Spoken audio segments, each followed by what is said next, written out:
जी हाँ guys, higher education का एक बहुत ही इंपॉर्टेंट टॉपिक जहां से सवाल इस बार आ सकता है और हर जगह पर हर एक कंपैरेटिव एग्जाम में, चाहे वो सेंटर का हो चाहे स्टेट का एग्जाम हो, आपको यहां से सवाल जरूर दिखा है और यह भी पक्का है कि दिसंबर 2025 में यहां से सवाल आने की पूरी पूरी संभावना है। जी हां, मैं बात कर रहा हूं PM school of rising India, जिसको हम कहते हैं आपका पीएम श्री स्कीम। अब ये पीएम श्री स्कीम इतनी ज्यादा चर्चा में क्यों है? ये इतनी ज्यादा चर्चा में इसलिए आ जाती है क्योंकि इसका सीधा सीधा अलाइनमेंट जो है वो बनता है आपकी national education policy, that is NEP 2020 से। और एनईपी 2020 के बारे में हम सभी लोग ये बात जानते हैं कि ये जो है प्रॉपरली स्टूडेंट सेंट्रिक अप्रोच थी। अगर हम पीछे से एंशियंट एजुकेशन से चलते हुए आए तो पहले तो एक तरीके से अच्छा खासा गुरुकुल का रूल था, गुरु का रोल था और यहां पर जो है स्टूडेंट का एक प्रॉपर तरीके से रिलेशनशिप था। लेकिन with the time conventional education तक आते आते हमने टीचर सेंट्रिक अप्रोच को ज्यादा बढ़ावा दिया और फिर जो है हमारा जो एक मोनोटोनस सा एजुकेशन सिस्टम हो गया। लेकिन जैसे ही एनईपी पिक्चर में आता है वहां पर जो है स्टूडेंट सेंट्रिक अप्रोच को जो है ऊपर रखा जाता है, स्टूडेंट के इर्द गिर्द जो है पूरी की पूरी स्टडी को प्लान किया जाता है। अगर एनईपी 2020 की बात करते हैं बच्चों, तो पहली हमारी एजुकेशन पॉलिसी आई थी 1968 में, दूसरी आती है 86 में। प्लान ऑफ एक्शन भी आता है, उसको कंसीडर नहीं करते, लेकिन ब्रॉडर एस्पेक्ट में हमारी तीसरी एजुकेशन पॉलिसी जो है एनईपी 2020 है। अब उसी के संदर्भ में आता है पीएम श्री स्कीम, जिसको हम कहेंगे PM school of rising India. अब ये प्रधानमंत्री school of rising India, in fact अब इसका मेन मकसद क्या था? सबसे पहले आपको यह समझना है कि ये स्टेट सेंटर्ड या स्टेट अप्रूवल की नहीं है या स्टेट स्पॉन्सर्ड नहीं है।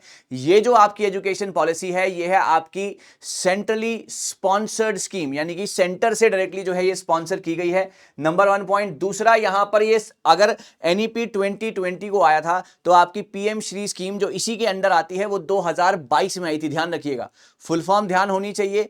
सेंट्रली स्पॉन्सर्ड स्कीम है, यानी कि केंद्र सरकार द्वारा जो है इसको सपोर्ट किया जाता है। नंबर 2। तीसरा, 2022 में आया था। ये सारे सवाल कहीं ना कहीं आपको एग्जाम में देखने को मिल सकते हैं।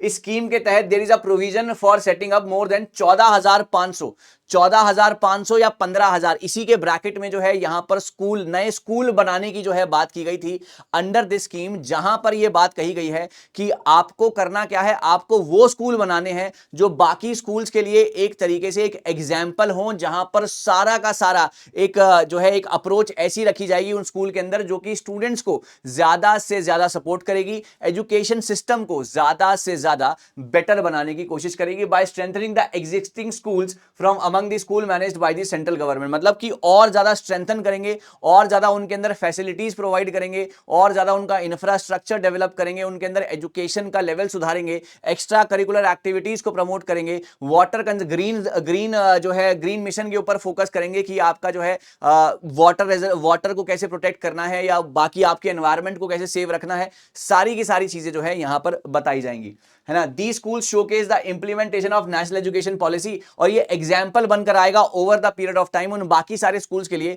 जो कि उतने ज्यादा अभी डेवलप्ड नहीं हुए हैं या उतना ज्यादा एनईपी को अभी फॉलो नहीं कर रहे हैं, right. Selection of PM scheme is done through the transparent challenge method, जहां पे स्कूल कंपीट करेंगे for support to become the exemplar schools, और यहां पर आपका प्रोजेक्ट में 27,360 करोड़ रुपए लगाए जाएंगे ताकि आपके एजुकेशन के लेवल को और ज्यादा बेटर किया जाए।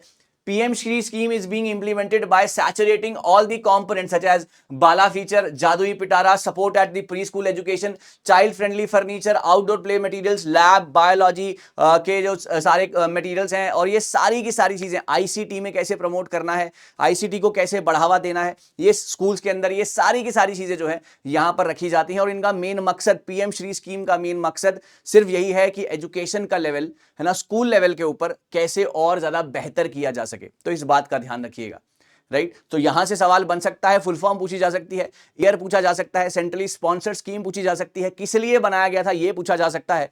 तो इन सभी बातों का आपने ध्यान रखना है ताकि आपसे एग्जाम में कोई भी गलती ना हो जाए, राइट। अब आपके अगर कोई भी डाउट हो स्कीम से रिलेटेड तो कमेंट सेक्शन में लिखिएगा।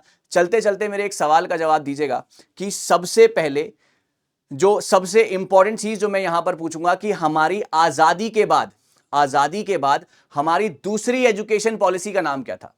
आजादी के बाद हमारी दूसरी, पहली नहीं पूछ रहा हूं, आजादी के बाद हमारी दूसरी एजुकेशन पॉलिसी या एजुकेशन कमीशन इनफैक्ट, है ना, पहली राधाकृष्णन कमीशन थी 1948 में, ऐसे बोलते हैं, पहली 1948 में राधाकृष्णन कमीशन थी। दूसरे नंबर पर क्या था, उसका जवाब मुझे कमेंट सेक्शन में दीजिएगा। और अगर आप ऐसे और सवाल हमारे साथ करना चाहते हैं, ऐसे और सवालों का हिस्सा बनना चाहते हैं, सो हर ट्यूसडे,